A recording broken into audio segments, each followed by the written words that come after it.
Hey everybody, hope everyone's doing well.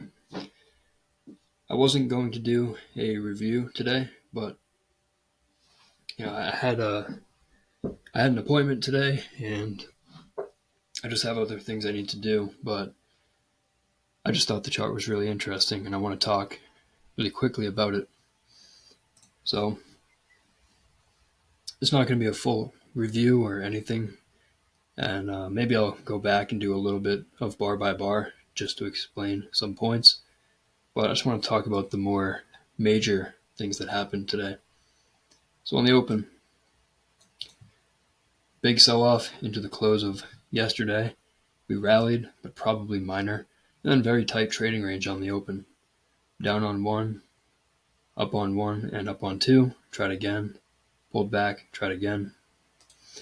So we have several attempts down, double bottom here, and then maybe a wedge down to bar 5. Deeper pullback, but big bull bar, top of a trading range, bad follow through. Not even really breaking out, so more of a sell to close bar. But also okay to wait for the disappointing follow through, which came on the next bar. You can sell the close of that bar. It's a bad high one, again, top of a trading range, maybe 2 legs up. In a more bearish environment, you could sell above the bar, sell the close. And then just a big outside down bar on 9. But the problem with 9, it's similar to bar 7. Big bar, big breakout bar, closing near its low, just like bar 7 closed near its high. But what's the context? 1, 2, 3 pushes down and, hardly breaking out. So we still need follow through. No follow through on bar 10. Now we might need a second reversal. 9 might need a small second leg down. And that's what we got on bar 11. 11, 10 closed here, 11 sold off, and then rallied into the close. So you can see bar 11 as a second reversal, possible stop order long above. We might still need more of a second leg down, but I don't think it's the worst buy above bar 11. There's a breakout point above bar 9, big breakout bar. The breakout point, the bar 8 low, so probably sellers here. 12, bears trying to get a second leg down, so there might be sellers below 12 hoping for a second leg down, but this is basically a low one at the bottom of a channel, if not a trading range, so there might be more buyers below. And we have to pull back deeper to find sellers. In this case, we didn't trigger below the bar. Now we have a bull bar closing near its high, inside bar, bottom of the trading range, second reversal, 1, 2. So 13 might be an always in bar, meaning bears get out above 13, bulls can buy. Why would traders buy above 13? Because look at the price action in the first hour of today and just ask yourself, is this trending behavior or is this a leg in a trading range?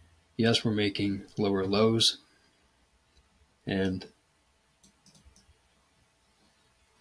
maybe this is a double top, lower high here. So maybe it's a bear channel, but look at all the overlap. And there's really just one gap here. And now we have a second reversal with the gap not too far. Momentum down is weak. We have 2, maybe 3 legs down. Spike, pullback, channel. We could evolve into a trading range. So 13, low in the range, second reversal, closing near its high. Reasonable to buy above the bar. 14 went straight to that gap. We tested the low of bar 8 and found some sellers there, but the approach to that breakout point was probably stronger than the bears would have liked. So even though the entry bar closed below its midpoint, this is a big enough breakout that a second leg up is likely. So there might be buyers on the close of 14, buyers below 14. 15 tried to reverse down. We go up another time. Now it's possible that it's 3 legs up, 11, 14, 17. But it looks like 16 and 17 need a second leg up. So in other words, if you're looking to sell, it might be better to sell a second reversal. 18, another follow-through bar. So 19, good-looking bear bar, but again, to me this looks like it needs a second leg, so I'd rather sell a second reversal. We trigger the sell, don't go very far. We test this breakout point here.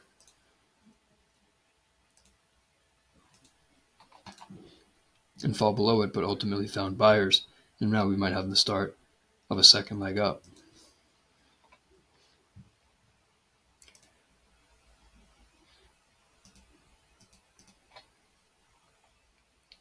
Continuing higher, we have I had this drawn in already, but possible bull channel line, so probably resistance here. Getting another reversal, but 24 tail below would be better if it closed below the moving average and on its low. Some traders might sell below it, but in this case it never triggered. And then we got the breakout 26.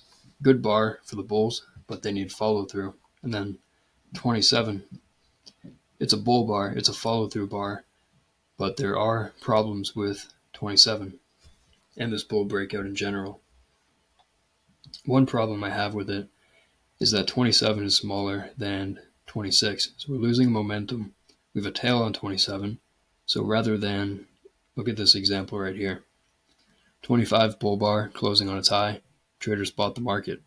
There's no lower tail on bar 26. We just went straight up. And this is trapping traders. Here, traders were able to buy a pullback. Maybe they set their limit orders a couple points below the high of 26. Rather than desperately buying the close like they did here, we had a pullback and then we rallied. But then a tail on the top of the bar too. So we're starting to channel, spike, and channel. And if we look to the left, maybe 67 was a measuring gap. We're testing this breakout point there. So bear bar, 28 might be a bar that you exit longs below. I think it's too aggressive for me personally to sell below 28, but I do think it's reasonable to exit longs below 28 because is this going to be a bull trend day or is it a trading range day? To me, it looks like more of a trading range day. We might be high in the range. Consecutive bear bars, disappointing for the bulls. They hope it's a breakout pullback, second leg up. 30. Now we have a 4-bar bear micro channel, lows lower than the prior bars, or highs lower than the prior bar's high. Enough down that there might be sellers above, and the low one might get a deeper pullback. And then 31, very disappointing for the bulls. 31's an always in bar. And by that I mean bulls probably have to exit below 31, and bears can sell below 31. Where's the target? Well, let's say you sell 31, sell the close, sell below, stop above the bar. Here's 1 times your risk. Here's 2 times your risk, and that brings you to the low of the day, so that's reasonable. Twice your risk, bottom of a trading range, the target, and we got there in a hurry. We paused on 34. Is 34 going to reverse this breakout? Probably not. More of a sell the close bar, sell above, and that's what we got. Outside down 35. 36. Look at 36 compared to the rest of the bear bars. It's, let's see, 15.5 points. That's the biggest bear bar in the sell-off, and probably the biggest bar since bar 9. So we're suddenly getting acceleration, but now might be at the bottom of a trading range. Big up, big down. The sell-off looks decent, but 36 is the first bar breaking out. We still need follow-through, and then you don't get follow-through. 37, disappointing. Sell the closed bears who sold below 36, disappointed 37, might use any retest to exit shorts. Low one short, but failing to break out of the trading range. And then 39. 39 is another always in flipping bar, meaning bottom of a trading range now. We have a second reversal, 37, and then 39, bull bar closing on its high. Again, look at the day structure. Is this a bear trend day? Probably not. The reality is it's a trading range. Lots of two-sided trading. We rally for 2 or 3 legs, and then we're at the top of the range, failing to break out up here. Reverse back down, but then failing to break out below here. So 39, bears exit above it. bulls can buy. And then we rally 43, possible measuring gap. We're not at the top of the range, so reasonable to expect a measured move up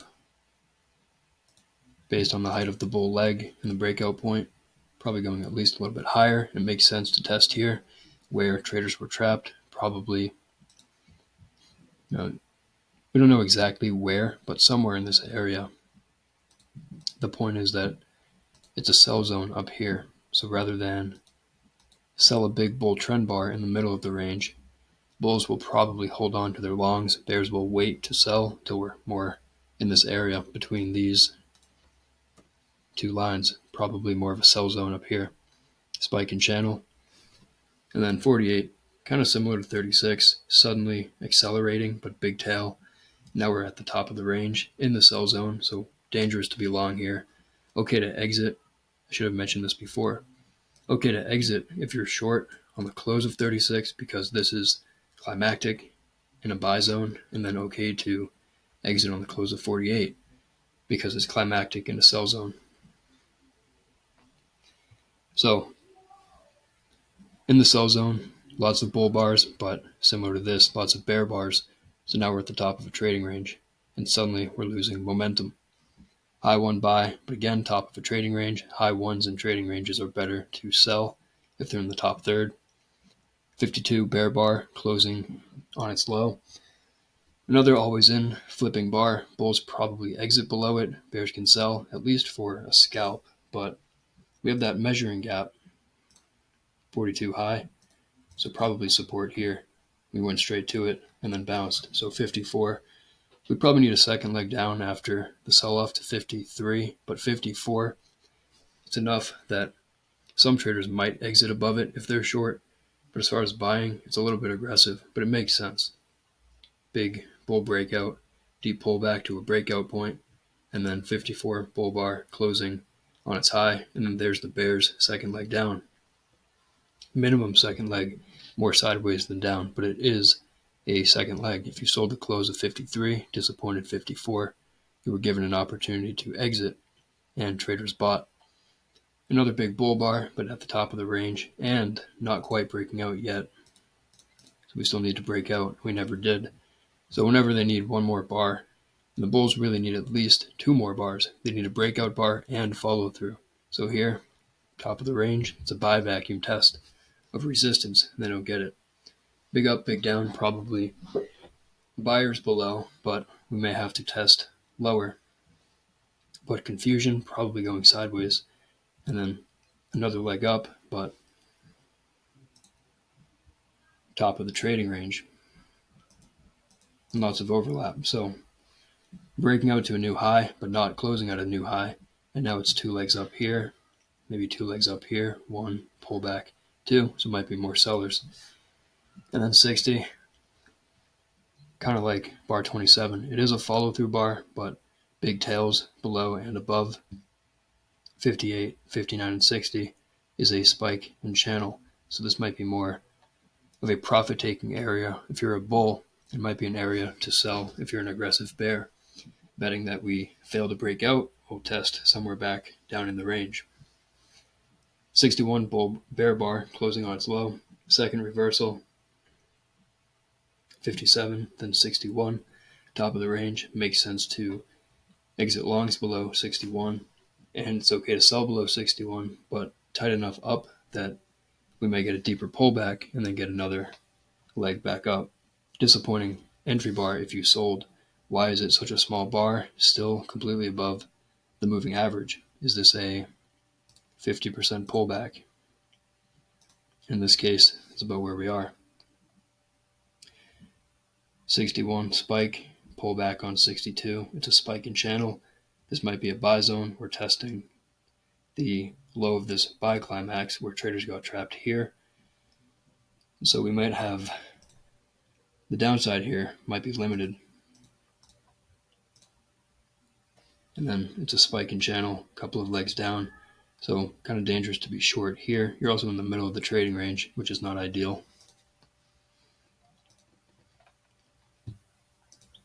And trapped traders above. So magnet above, support below. The bear's trying hard to get the breakout, but buyers below bars, tight trading range. Big up, big down might be, it's a minor buy zone, but there is support here. The market's reacting to it. 69, bears trying to get the breakout. They need one more bar. Whenever they need one more bar, traders will buy the close, betting that they will not get the follow through. So what you could do, buy the close 69, maybe a stop somewhere down here, and then maybe go for a target 2 times your risk. So you buy the close, try to exit up here. Good entry bar if you bought. 70, you can buy above on a stop order. Go at a high 3, double bottom with a magnet above, and it's a trading range. We might be low in the range. And then follow through for the bulls, but not ideal.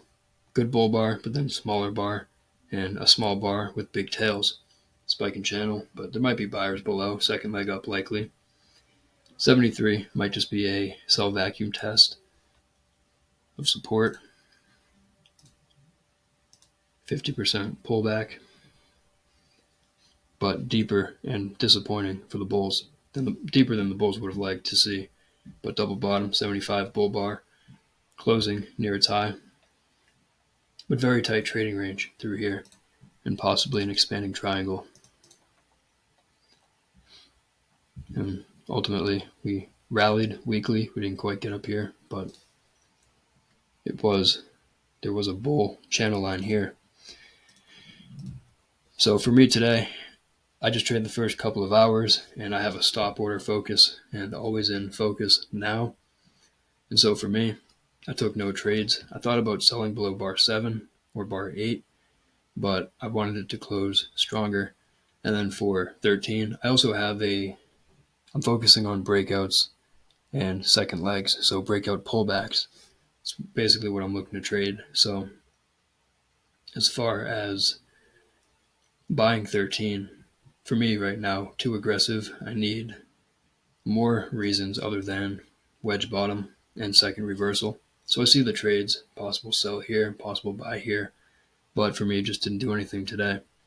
Later on, if I had been trading, I'm not sure about anything through here, but I like to sell below 31. 31 probably needs a second leg down. The context is good. Probably get out below 11 or on the close of 36. I thought 39 was reasonable. It's aggressive, but probably needs a second leg, and now you're low in the trading range. And then up here, 52, reasonable. At least for a scalp, maybe get 1 times your risk to the breakout point, so that makes sense. And then through here, not so good, getting tighter, big up, big down, big up, big down, back and forth, very tight through here. So a possible buy above 70, but you are buying at the top of a tight trading range. So that's it for today. Just had to keep it brief, but I just like the price action today. I wanted to talk about it. I appreciate everybody for watching, and I hope everyone has a good night. Thank you.